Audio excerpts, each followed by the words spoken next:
ជំរាបសួរនិងសូមគោរពដល់ពុកម៉ែបងប្អូនទាំងអស់គ្នាដែលចូលមកកាន់ Channel របស់ Admin ដើម្បីទស្សនាវីដេអូតម្រុយឆ្នោតខ្មែរ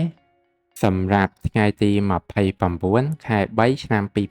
2025សម្រាប់វេលាម៉ោង1ម៉ោង3និងម៉ោង6ដូច្នេះកុំបង្អង់យូរសូមពុកម៉ែបងប្អូនកលេចមកមើលតម្រុយ2លេខតម្រុយ2លេខ Admin គឺមានលេខ20 28 80 86សម្រាប់ប៉ោះ ABCD បន្ទាប់មកគឺខ្ទង់ O ខ្ទង់ O Admin គឺ O នៅខ្ទង់20និងខ្ទង់8សម្រាប់ប៉ោះ ABCD ដូចគ្នាបន្ទាប់មកគឺលេខពិសេស Admin គឺមានលេខ0 52គុណ315គុណនិង160គុណដែលលេខទាំងអស់នេះសុទ្ធសឹងតែជាលេខដែលមានសង្ឃឹមថានឹងចេញខ្ពស់សម្រាប់ថ្ងៃនេះអរគុណពុកម៉ែបងប្អូនទាំងអស់គ្នាដែលបានទស្សនាវីដេអូនេះពីដើមរហូតដល់ចប់ក៏ជូនពរពុកម៉ែបងប្អូនទាំងអស់គ្នាធ្វើការសងសំណាននៅថ្ងៃថ្មីទទួលបាននូវការហេងឆ្នះចំទាំងអស់គ្នា